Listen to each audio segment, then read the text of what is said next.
Satnam, yogis and yoginis, hello and welcome back. And putting it in the channel as a separate video. So let's talk about these levels of consciousness.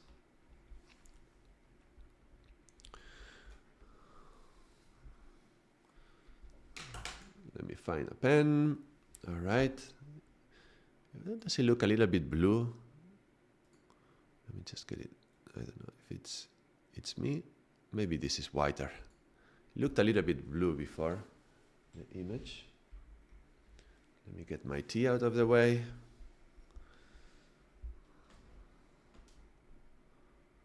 Change the light. All right. So, let's see. Consciousness. What levels of consciousness do we have? Well, let's say there is the surface level. And the surface level of consciousness is where we are generally navigating. This is where we are navigating. And in this surface, these waves are like waves of thoughts and ideas which pop into our minds. Now,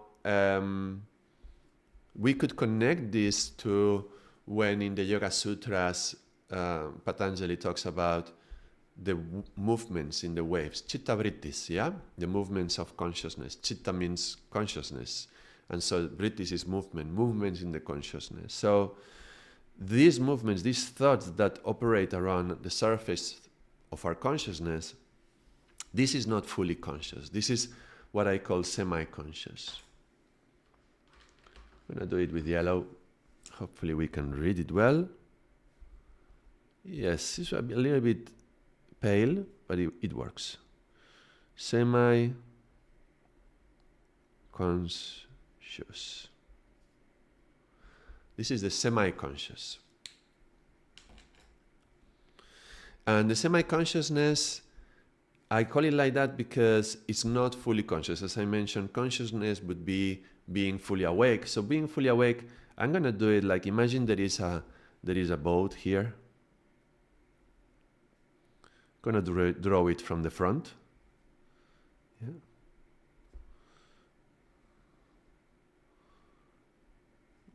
It's like an archetypal boat, yeah. And here we are.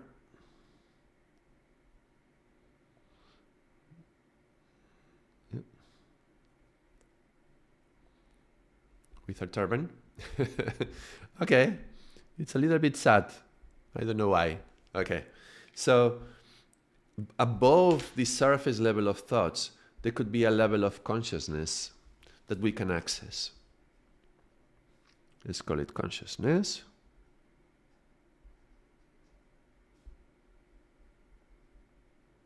I'm using the colors of the rainbow. Yeah, there will be a red and an orange before. This is yellow and green, and blue would be the top. So what is this consciousness as a difference with semi-consciousness? Well, let's say we are in a boat, yeah, or let's say we are in a bus, and we are in our thought, blah, blah, blah, blah, blah, blah, thinking, and I'm hypnotized by my thoughts, so I'm not fully conscious, I'm really more living in my head, I don't notice what's happening around. Suddenly, somebody steps on my toe, and like, ow, and there's pain. And one of the things that pain has is that it brings you back to consciousness, back to the present. It's, if you are aware of the pain, you are right now aware of the pain. You are not remembering an awareness of the pain. You are right now being aware of the pain, so that brings you to the present. So the moment somebody steps on your toe, suddenly you come out of this wave of semi-consciousness and you wake up and you have a moment of consciousness. The thing is, generally, this moment of consciousness is held for a second, and then immediately we go into our mind again, and it's like, oh, this idiot, why did he step on me? And look, he could have been more careful, and we start thinking a lot of things, and maybe we remember another time when we were stepped on, or maybe we remember this person from before, we've seen them in the bus before, and this is so inconsiderate, and so on and so forth. So there is the moment that you are having this reaction to what is happening, we are already again in a semi-conscious state with the mind entangled in these waves of consciousness, waves of thoughts. So there's a moment when we wake up, we come out, we are awake, something is happening, and suddenly we go back to semi-consciousness. we can notice this differentiation very, very clearly during meditation. When we are meditating, we decide, okay, I'm going to be doing, let's say I'm going to inhale Satanama, hold the breath Satanama, exhale Satanama. So for a moment, you bring all your awareness to the breath. At that moment, you are fully conscious, you're aware. And then you're inhaling Satanama, holding Satanama, exhaling Satanama. And then during the process of doing this kind of breathing, at some point, very quickly your mind starts to get engaged. And you start thinking about, oh, I shouldn't forget when I come out of the meditation, I need to write an email to my friend, I have to tell her. And then you are in your mind. And that moment, you lost the consciousness. You are again in the semi-conscious. You're not asleep, yeah, but you're not awake. So you're not, sleep would be below. So you're not asleep, but you're not awake. You're in this hypnotized state. This is semi-conscious or like semi-automatic state of living, of operating. We could say that this is also like a hypnotic state. So we touch a moment of consciousness, we wake up, then we go back to semi-conscious, and we spend the day during these movements, no? When we realize in the meditation that we were actually thinking about later writing the email, it's like, oof, I have to do my meditation. I shouldn't be thinking about the email. So we go back to the awareness, we go back to the consciousness. And then we are breathing Satanama for a while, and then again, semi-conscious appears again. So we keep doing this dance between conscious and semi-conscious. Semi-conscious is kind of like a dream state, but it's not fully dreaming. Now, fully dreaming is when we are at night and we are dreaming. That state, that is subconscious. That's when the subconscious is operating. Let me put it here.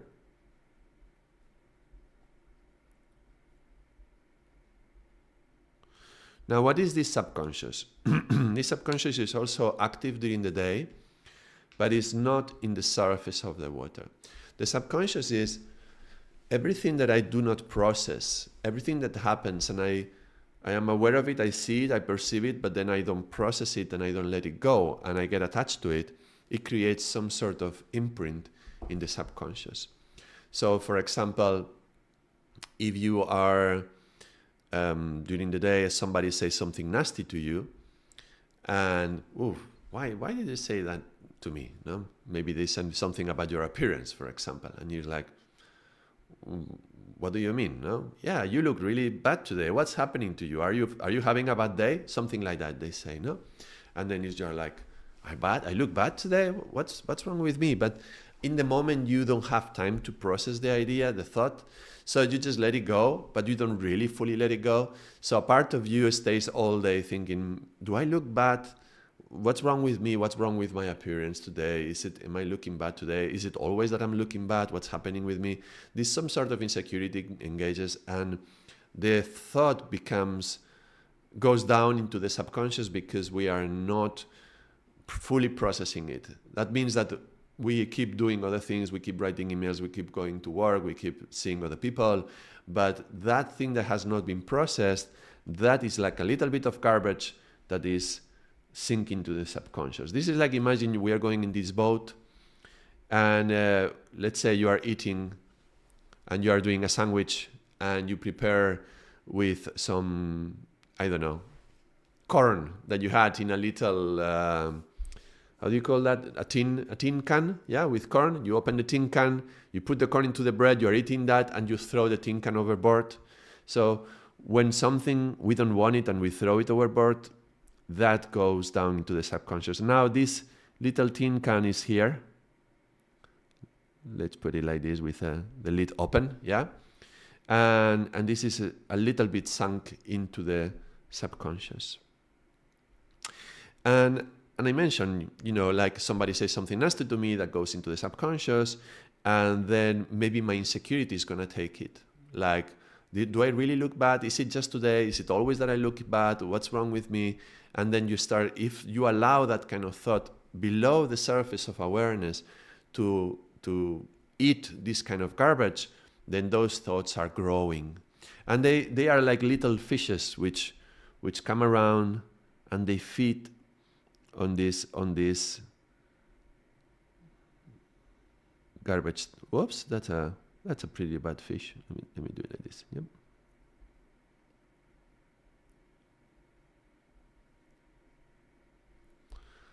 Kind of like a little fish eating some of the garbage that went into the subconscious, and it's being fed by that. This could be like your insecurity, for example. Yeah? So our mind during the day, during the normal processing of the day, keeps accumulating garbage. And that garbage goes into the subconscious, and the subconscious is very deep, and it's like the sea. It can accumulate a lot of garbage without us noticing how polluted it is. Only every now and then we notice that the effects of that come out later on. Okay, but before we talk about the effects that come on, so how does the mind clean itself? The mind has a natural mechanism to clean itself through our process of dreaming. When we go at night into our dreams, and in our dreams maybe we will play out the situation that happened where that person told us that we look nasty, or we look bad, or we don't look well. And by having that dream, somebody's telling us something nasty, and then we are fighting with the other, and maybe we win the fight, and then we feel good because we fought, and something like that. Some kind of dream happens, and in that dream, the brain is trying to process whatever happened. Now, through that process, we can partly clean out this garbage that we threw, and it can be that it's eliminated, and the next day we are clean again, and we don't have a problem with we don't feel insecure about our physical appearance. It could be like that. It's generally with small things it can be like that. But if there is a repeated things that keep coming back, or the experience is strong enough, is traumatic enough that it goes into the subconscious with a very strong charge, during the dreams we have no opportunity to fully clean it. And that garbage stays there, and it becomes like it feeds a lot of these little fishes that are around here. Yeah, insecurity, there could be our fears, our self-doubts, many of our things are growing by feeding on this garbage that we are not clearing out. So any kind of mental, some mind games and poor judgments on ourselves, self-belittlement, things like that, they are just feeding this garbage, these subconscious elements in us. Yeah, they are like garbage that is feeding the subconscious elements. Now, when these animals are growing, as they are growing, maybe we could have even a bigger one, yeah? Every now and then, a bubble comes out. Bloop. Like a fish breathing, and a bubble comes to the surface. And now, as being on the surface of the water, we see something move in the water, and something manifests. What does this mean? Well, this is the surface of our thoughts. So when a bubble comes from the subconscious to the surface, is like when we are having our day naturally, nothing's happened, but suddenly we have a moment of insecurity, and a thought comes to our mind. Oh, I would like to go to that place, but I don't know if they will let me in, because I don't know, my appearance is not the best to go to these places. People don't like how I dress. Where is that coming from? Maybe you haven't talked, nobody told you anything about your appearance for many months, but that idea that was there before, and it was grabbed by these little monsters in the subconscious, now suddenly a little bubble comes up, and it comes to the surface of your mind, and you have an idea and a thought that is self-damaging and is preventing you from doing something good for yourself. So this is how some rubbish that was stored in the subconscious is appearing into the semi-conscious, and we becoming aware of that. So that's why the dream state of during the night, when we are going to bed, and we are during the part of the 6, 7, 8 hours that we dream, that we sleep, there is a time that we are dreaming, and we are processing those memories stored in the subconscious. Now, that's very important for us to be refreshed the next day. But if during the dream state at night we are not processing it strong enough, we are not able to clean enough all the garbage that has been accumulated, we need to do something else. And this is the thing, we clean our bodies every day, we take a shower, hopefully, but we don't clean our minds unless we do something specifically to clean it. Now, the one thing that we have from yoga that is specific for this, that's what meditation is about.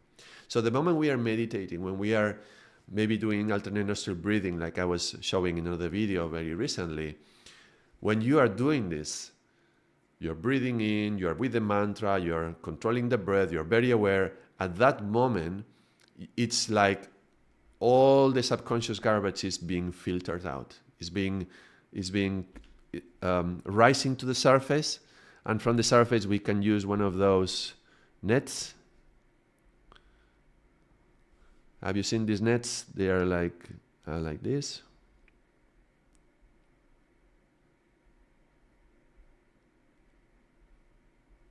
Yeah, this is like. So from the surface of our consciousness, it's like bringing the net down and holding a little bit of this rubbish to take it out and to clean it, cleaning the subconscious. So this is the process of meditation, bringing this net down into the subconscious and cleaning this garbage out.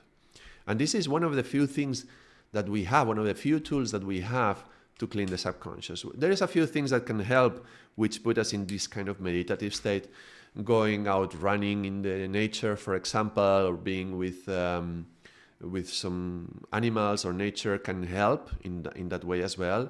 But meditation is like the most effective and easy way to do that. And this is why when we are meditating, there's often bad thoughts that are rising to the surface. This is not a bad sign. This is actually a good sign. Sometimes we think, why do I do my yoga? When I'm doing my yoga, all these garbage of thoughts come out. I'm trying to meditate, but I'm having such, memories from things that have happened, ugly things, and why do I even do it? I would be better not doing any yoga. But it's actually the opposite. So we cannot expect somebody to just meditate and always be in bliss, always be in the joy of being ourselves. Because in order to find ourselves, our real selves, we have so many layers of accumulated garbage over the years that needs to be cleared out. So actually, meditation is like cleaning. It's like cleaning the toilet, really. It's like cleaning the cesspool even. Yeah, so when you are meditating, when we are waking up in the morning, we're closing our eyes and allowing the breath to be slower, and all these garbage of thoughts come up, that's a good sign. That means that you are getting into the subconscious and clearing it out. As long as you don't react with the thoughts and start feeding them and nurturing them and thinking, oh yeah, that person was really nasty. You're doing your breath, but it's like, oh yeah, remember when that person did that to you? That was horrible. Rather, okay, I'm doing the breath, a nasty thought comes up and wow, look at that thought. That was inside of me. Okay, I let it go. And you breathe out and you let it go. So the idea is that while we're doing our pranayams and when we are doing the breath during the meditation, we should be cleaning out all these layers of the subconscious with this garbage that is being accumulated. Otherwise, Satnam, Karina, thank you for coming in. That's so awesome, great explanation, thank you. Yeah, thank you everyone who is watching. You can just drop a comment in the chat and you can ask questions as well. Today we're going into levels of consciousness. I first said that we were going to be talking about voice, but now I'm going into levels of consciousness. Maybe I should change it in the title. I don't know if it works. If I can just change it in the title of the... let me see. Let me do it. Levels of consciousness. Okay. Let me. I changed it in the title of the stream in YouTube. I don't know if it will work and everybody will see it or not, but I'm still trying to figure out how YouTube works. So okay, let's carry on. So these little monsters, like our insecurity, which is being fed by the rubbish that we accumulate during the day, they can grow and they can become really nasty, like a shark, right? I don't know if I can draw a shark, honestly, but I'm gonna make an effort. All right, so we have something like that.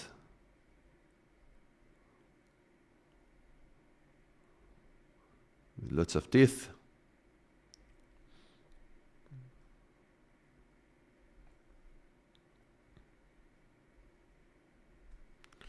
So this is not a little fish anymore. This is a big shark. And they live in the subconscious. They keep feeding on this garbage that we allow it to go inside. And I don't know, this is insecurity. What could this be? This could be my shame. Shame is a big one, yeah? Or guilt, yeah? Let's call it guilt and shame. They go hand in hand. So our guilt or our shame lives in the subconscious like a little monster. And every time we allow a thought that we remember something that we did and we feel, oh, I shouldn't have done that, and then you feel guilty about doing that, then if you keep thinking like that, if you don't forgive yourself, every time you don't forgive yourself, you're laughing at my shark. Yes, I know. I'm a great artist. Okay. Every time we feel guilty and we allow that kind of thought to come and we nurture it in our semi-conscious state, what we are doing is we are throwing more garbage into the water. And our subconscious gets more and more polluted, and we are feeding these sharks and these animals which live here. So this is our regular state. This is what we are doing. We live hypnotized by our mind, and we keep allowing garbage to come in. By the way, if somebody says to me, you look really bad today, you look nasty, what's wrong with you? Now, for that to go into my subconscious, it has to be that I have to take it. I don't have to take it. You know, maybe you're in the street and somebody you don't know anything about, maybe there's some drunk guy in the street telling you something nasty, and you're like, whoa, look at that drunk guy. Ugh. And you just pass by and you ignore completely the comment. That doesn't have to go into your subconscious. But if it's something that you allow it to go in, maybe because it's somebody that you know, maybe your mother, maybe your father, maybe your sister or your friend says, oh, what's wrong with you? You look nasty today. Whoa, and that word gets, woo, and you allow it to go in. So it's not the fault of the person who told you those words that this thing is going into this garbage is going into the subconscious. It's not that. It's that we allow it to go inside. We allow it to affect us without us processing it. So there we go. Now the garbage is getting in and things are happening that are nasty. Now, if this is nasty enough, the thought is nasty enough, or the experience is bad enough, if something happens to us that creates some sort of psychological trauma, that garbage, that piece of horrible feeling or experience, that doesn't go only to the subconscious, but it can actually go drip down, down, down, down into the unconscious. Now, what is the unconscious? Well, I was mentioning at first, I wasn't sure at first if I was going to go into all this, but yeah, we are going to go into it. So this is the bedrock of the sea, yeah, the ocean floor. And the ocean floor, there is also water. Water is like the element. You can think of it like an abyss. You know, sometimes they are like a deep abyss. Yeah? You can see it like this. Because this bottom of the ocean, this is what we can call the unconscious. Un means that there is not consciousness.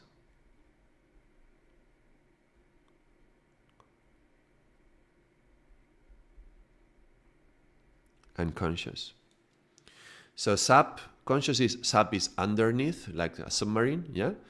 And unconscious is not conscious. When we are at night, when we go to sleep, sleeping is unconscious state. Dreaming, it's a subconscious state. When we are awake, but we are thinking about many things, this is semi-conscious. When we are awake and we are fully aware of what's happening, we are breathing, we are noticing everything, we are not in our thoughts, but experiencing life, that's our consciousness. So these are the four levels.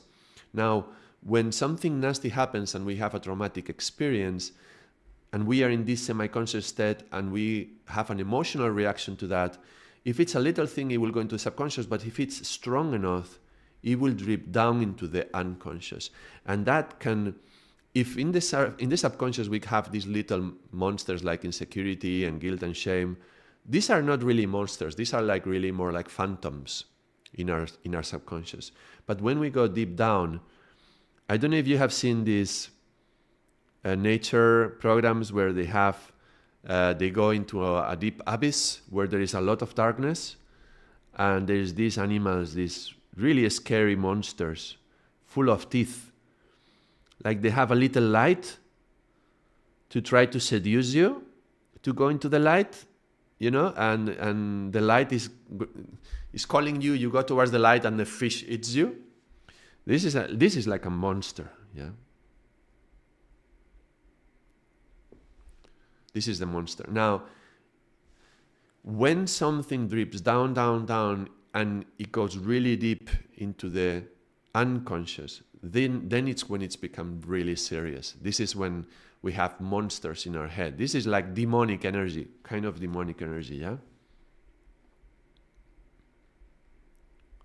And I was saying before, we are operating during the day, we are doing something, and suddenly some little insecurity from my subconscious, like a little bubble, comes to the surface, and I have an insecure thought, like, oh, I don't know if I'm going to be able to do it, or I don't know if I should, I don't know if maybe I leave it for somebody else, and this is like a little bit of insecurity. This is not a big monster.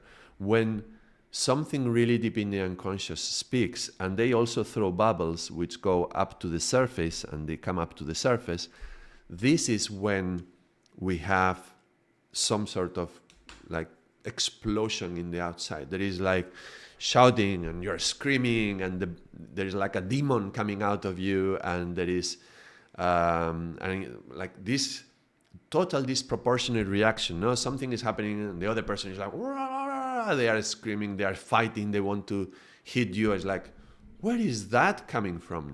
Maybe it was just something little happened, but suddenly where is this monster coming out of? Well, that's coming from the unconscious. And it can be also like all forms of mental illness as well. They can come from this place, yeah? And hearing voices, and the voice is telling me to hit the other person, and this can go deep into mental illness as well. And that's just very, very deep trauma, very deep memory that has been stored on an unconscious level that it's impossible to process from the subconscious, from our regular day-to-day dreaming, and even our regular day-to-day meditations. And they are there waiting to come up when the right moment comes, ready to come and into your face and start screaming. So when we see somebody having this disproportionate reaction, or this like a demon, the faces change, then we can recognize there's something very deep in the unconscious and hasn't been cleaned. And it can be because of a very traumatic event happening, but it can also be out of a great accumulation of little things, or one thing over a long period of time. So maybe, having a father who is, when you were little, he always said, how is that saying? I think in English they say, children are to be seen but not to be heard. Like, it's nice to see them, but don't hear them. So the children should always be silent when there is adults around. These kind of things. If you heard this again and again when you were little, that can be imprinted so strongly that it can be dripping down, down, down, and it become something in the unconscious again. No? So having this kind of a repeated event that is painful, that can also bring garbage into the unconscious. And also, not one event repeated many times, but many things that are accumulated. When the subconscious gets overloaded, then it also unloads into the unconscious. You can see it also like a pool. You have a little pool, and it's collecting water. When it's full to the brim, then it will overflow into the next pool. You can see it a little bit like that. The subconscious is like that. Subconscious can accumulate a lot, but when you have so much garbage accumulated into that, and it cannot hold anymore, it starts to unloading into the unconscious. Then is when you have to be careful. You really get in trouble then. Yeah, these monsters coming out. So you may have seen a kind of connection with the elements here, and I will just make the connection more clear in a moment, but let me include, in order to do that, let me include the last factor, sorry. So there's unconscious, subconscious, semi-conscious, consciousness, and this could be, you can call it in many ways. You can call it super consciousness, higher consciousness, or consciously conscious. I'm gonna write C square using a mathematical notation. This is the way I learned it from Shiv Charan Singh, by the way, my spiritual teacher from Karan Kriya. So if you want to know more about this, you can learn more about numbers and learn more from Shiv Charan Singh. Most of what I teach in the channel has been deeply influenced or direct, they are direct learnings from him, direct teachings from him. So this is the way I understand it, and I explore it deeper with my understanding from Kundalini Yoga, from Mantra Yoga, but there is a lot of numbers here, and we will very soon in this channel go into numbers, and this is a good bridge into that. But consciously conscious, yeah? I am not only conscious, but I am conscious that I am consciousness. So this is a higher state of consciousness in which you are aware of yourself. The object of your awareness is yourself. So this is a higher state of consciousness, and we can say this is like being fully awake. And you can see this, there's 5 levels here. And when we have 5 levels, anytime we find five levels, you can easily connect this to the 5 tattvas. So here we have the unconscious is the tattva of earth. I'm going to use this symbol, yeah, for earth. And the subconscious, this is the element of water. I should be blue, but I don't want to, because I was using the colors of the rainbow, like red, orange, yellow, green, and blue. Only I don't have orange, so I use pink. But so just imagine a drop of water. In this case, it's going to be pink water, but that's fine, no problem. Semi-conscious is going to be fire, which is going to be like this.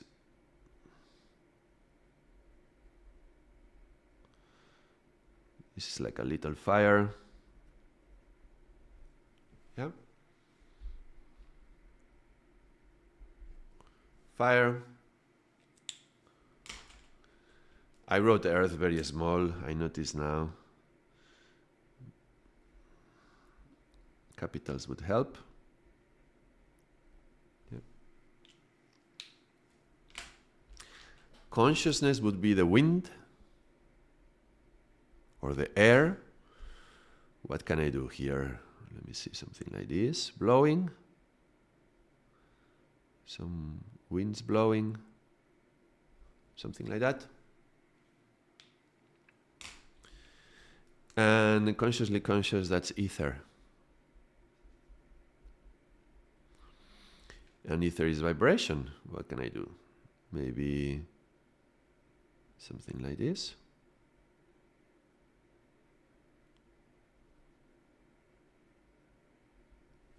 Vibration.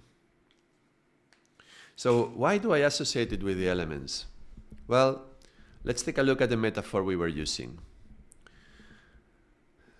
Water, the subconscious, that is the one that I was talking more about. Water is, subconscious is like water.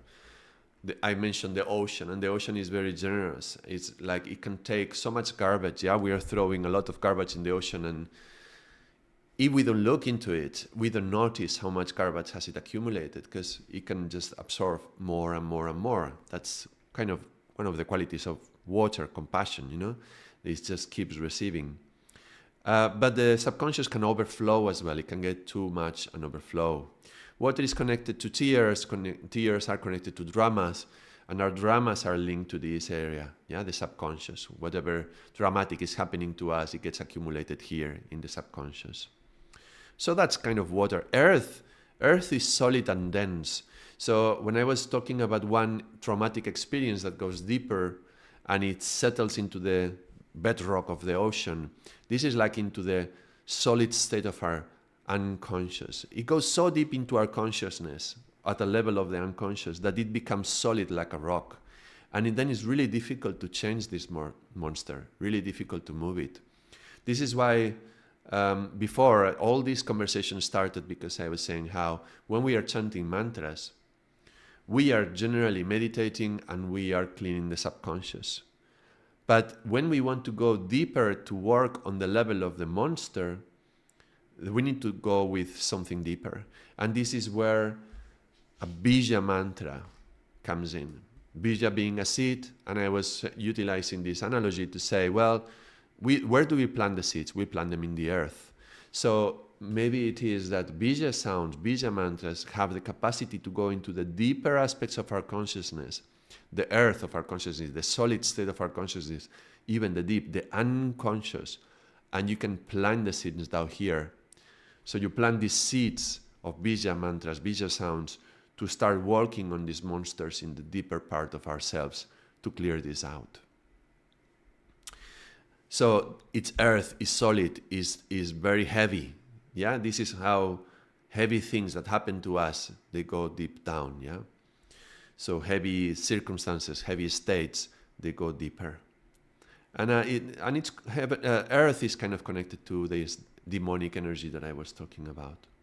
So earth, water. Now, why did I associate the semi-conscious with the fire?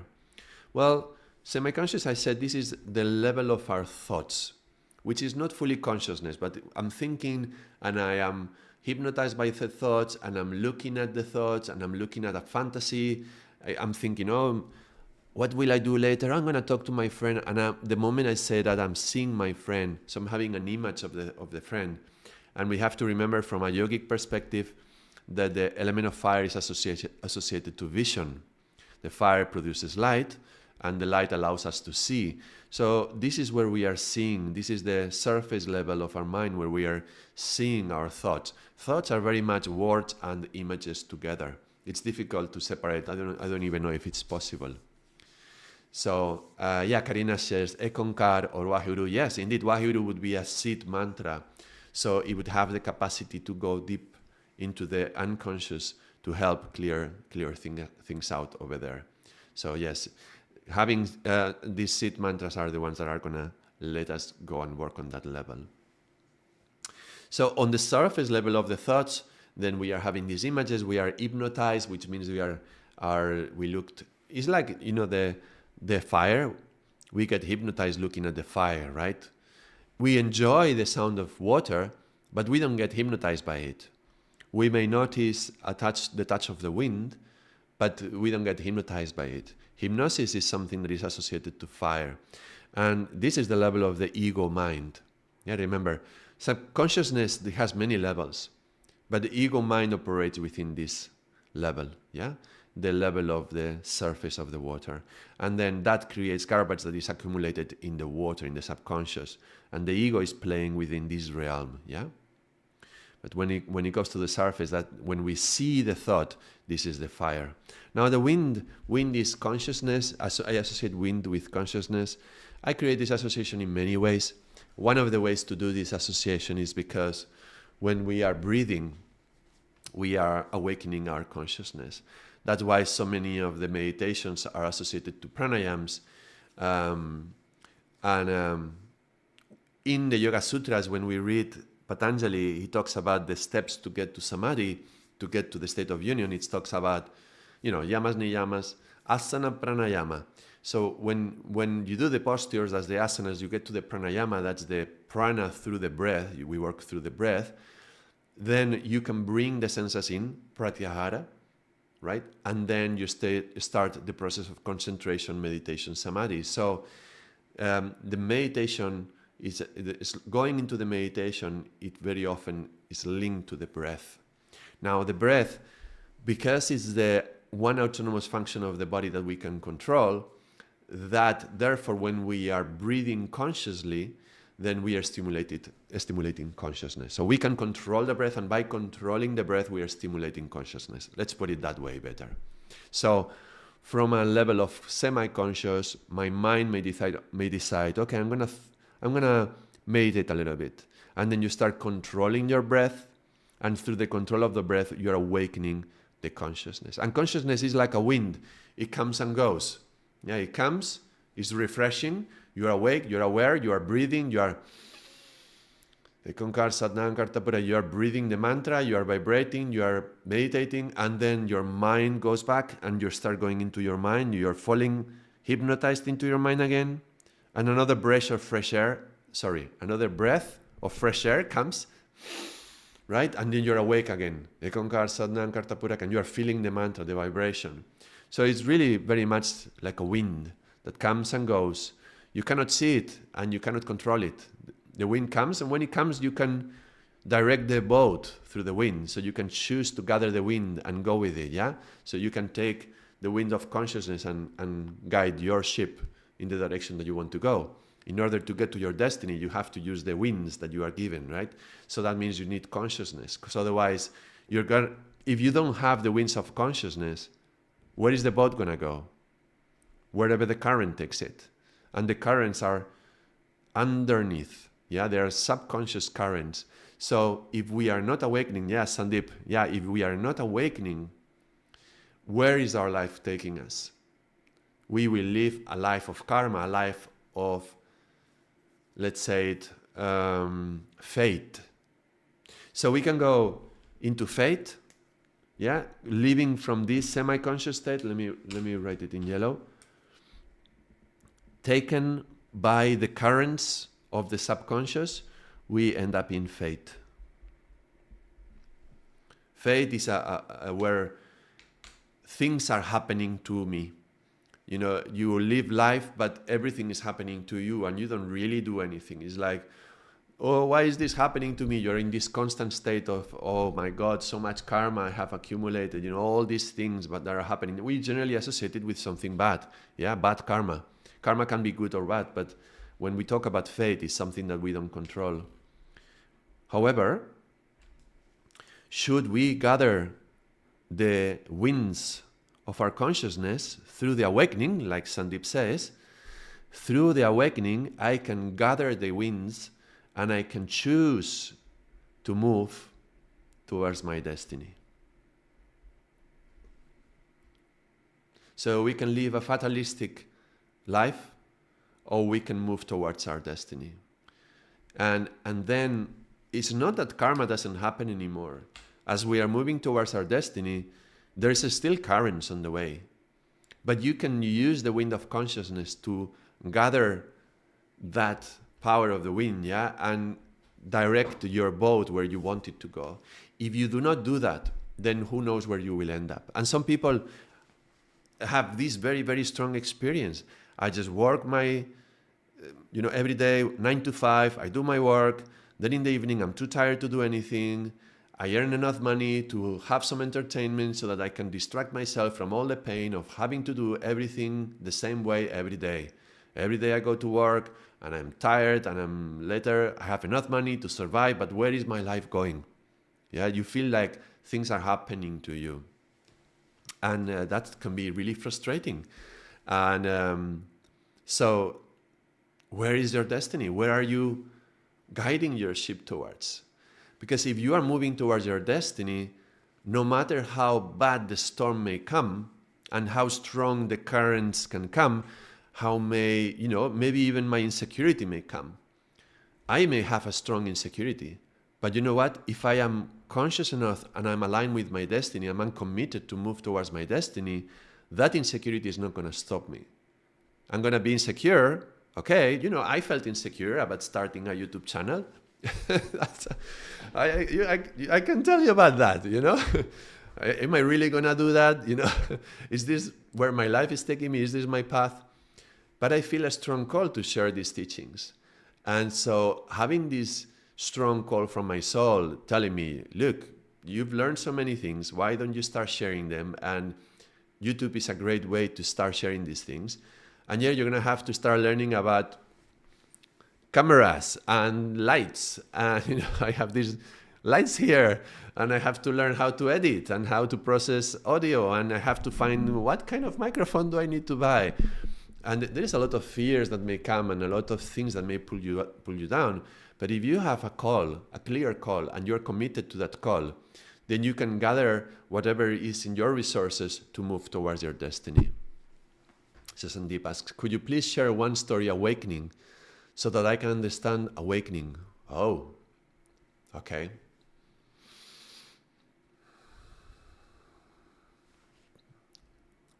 Let me think.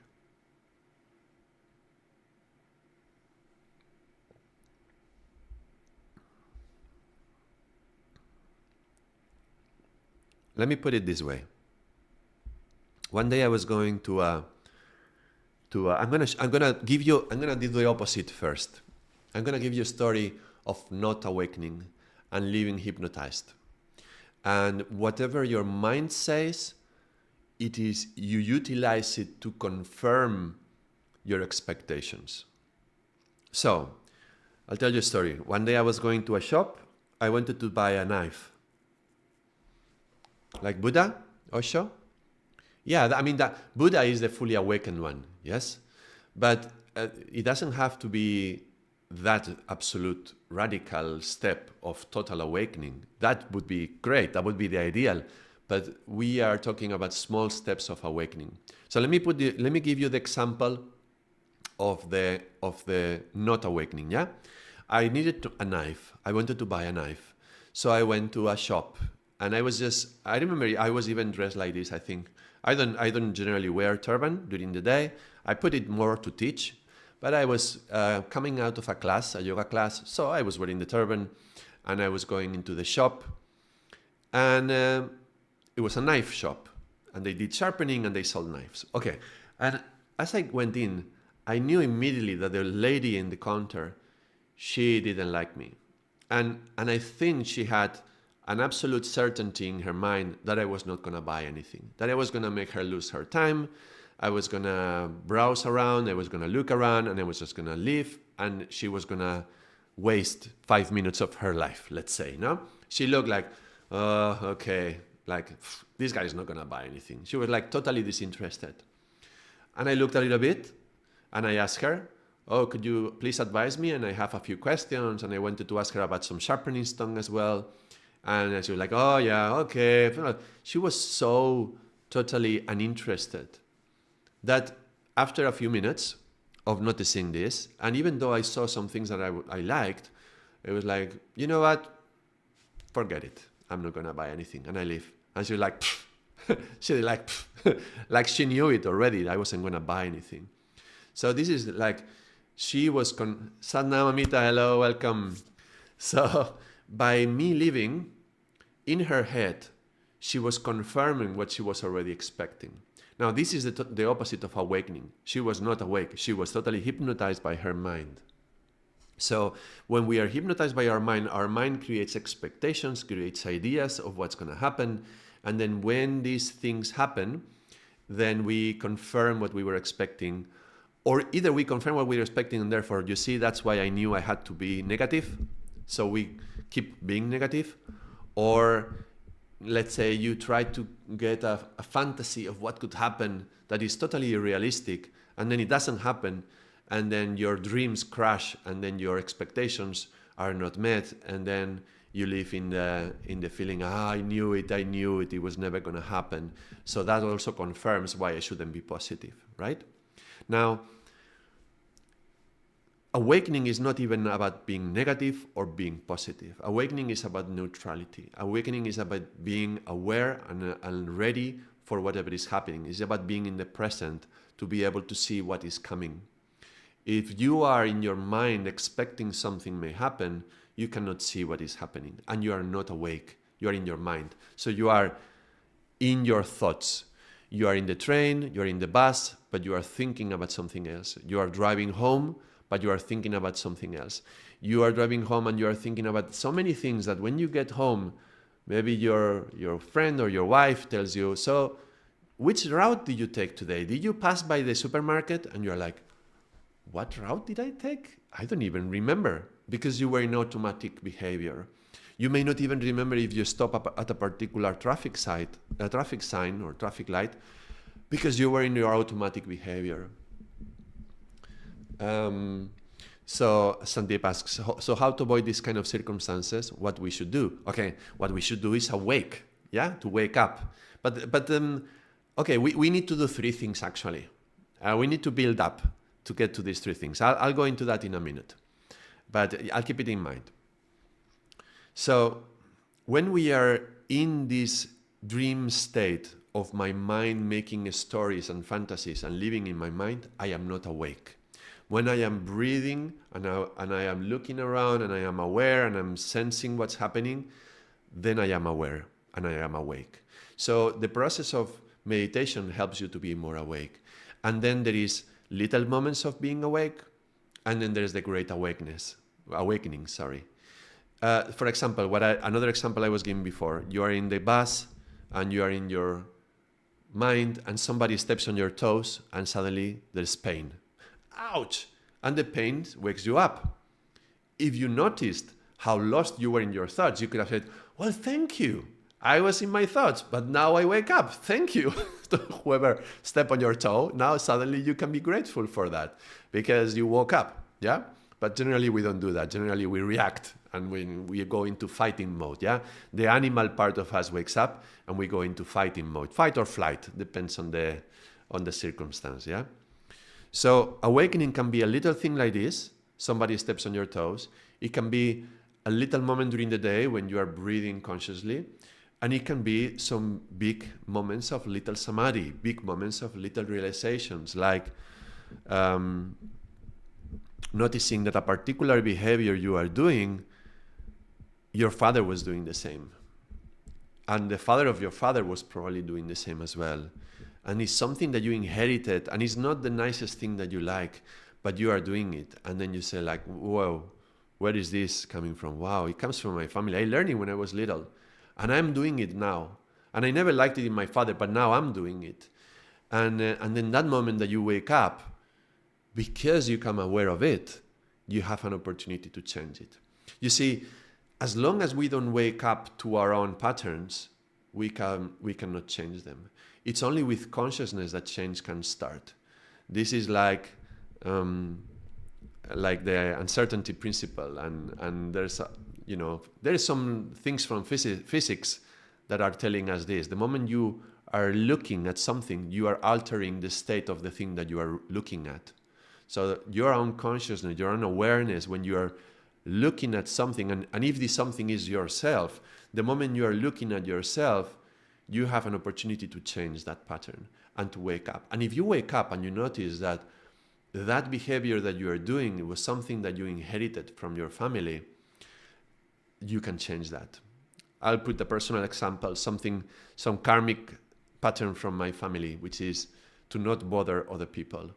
Yeah, no molestar, we say in Spanish, to not bother.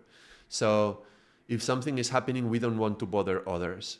So if we think that our presence or our words or the way we dress is going to bother someone, I'm not going to do it. Which means that you stop yourself from doing many things just because of the impact it will have on the others. What will they think? How will they feel? I don't want them to getting offended, so I don't do it. Right? So this was a pattern that I learned from when I was a child, and I could recognize it in my parents, in my family. So the moment I became aware of this, I remember very clearly the year that it happened, and I was like, well, I don't want to live like that. I don't want to be living always like thinking that my life, how is it going to be a bother to someone, so I'm going to do it not to bother them. Because then why do I live like that? Do I have to always think the way people are going to react to me and how people think about me, how people feel about me? That we're always like stopping ourselves from who we truly are and stopping our own light, because what if my light offends someone? So I'm not going to shine, yeah? So in a way, in order to bring the best out of yourself, you have to be ready to offend people. And look, if I didn't offend someone, that means I cater to everyone, and most of the people live in their egos. So if I am catering to their egos, I'm not doing my job. If my job is to have some sort of spiritual awakening and, to try and communicate this to help myself and help others to grow together towards some awakening, that means awaken from our own patterns, our own mental games, mind games, and our own ego. If everybody's happy with what I say, I'm not doing my job, because then everybody's ego is happy with what I'm saying. So in order to be real, we have to be ready to offend someone. And that's a profound realization. That was profound for me. So that was a moment of awakening. That made me be, it didn't make me stop up automatically this pattern of not wanting to bother, no molestar, but it made me so much more aware so that the next time the pattern will come, I would notice it. And if I can notice it, I can stop it. So, for example, I would be doing something not to bother someone and then notice, oh, I did it again, right? I did that thing so that I not to bother someone. And I said to myself, I will not do this again, so I need to stop this.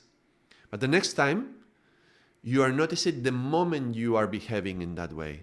Maybe, they're asking for volunteers, but you don't want to volunteer. You're thinking, well, maybe somebody else wants to do it, and, it will be nice for them, so you don't allow yourself to do it because maybe you are taking the opportunity from somebody else. And the moment I'm doing this, I'm noticing, wait. This is like not bothering. I'm not going to repeat this pattern. And then you volunteer yourself, right? So the next time it would happen during the moment that I was blocking myself, I would notice it and I could change it. And enough times that you repeat this, then you reach a moment when you can actually prevent this, when you can notice something is happening and this old pattern within yourself, which was that I would limit myself because I didn't want to bother others, is waking up. No. Before it comes up, you notice it, you stop it, and then you have learned the lesson. Yeah? That's when you can say you have learned the lesson.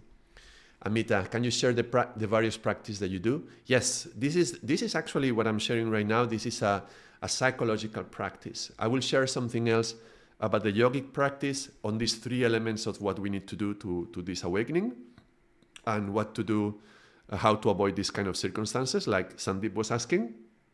I'm building up to that. It takes a little bit of time, so a little bit of patience, but I'm building up to that. So this is the psychological practice. What is my pattern? A karmic pattern, something that causes me pain, something that is not healthy and is not dharmic and is not bringing me to my destiny, yeah? Something that is linked to my fate because this is the way I learned from my family, and God bless my family. I had a wonderful family and I have a wonderful family. I don't say anything about that. I chose my family. That's another good thing. Okay, the moment you detect something that comes from your family, don't start blaming them, because then you're going into, instead of waking up the monster of the shame, you wake up another monster of the blame, right? Then you start blaming others. Now, blaming others is a great way not to take responsibility, which shows just total immaturity. You want to mature as a human being, and I'm all about always get to the next level, always get to the next level. Then that requires maturity. Maturity is responsibility. And personal responsibility starts with your own emotions and your own thoughts. When I say, oh, you hurt me with your words. No. I allow myself to feel pain from hearing those words. So this is about listening to what you are hearing, processing it, and then what kind of action do you want to go into? Yeah, what kind of response do you want to have? So when I detect that I have a karmic habit, a karmic pattern that is limiting me and it's being causing me pain and suffering, then becoming aware of that. That's part of the awakening. First is realizing that you have it. And then slowly train yourself to, every time it comes up, stop it. Let me give you an example. Excuse me.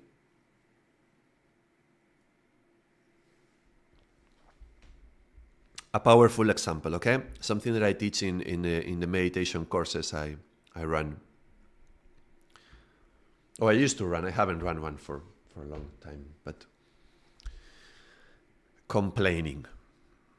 Complaining is one of the worst mind games that absolutely serve no one.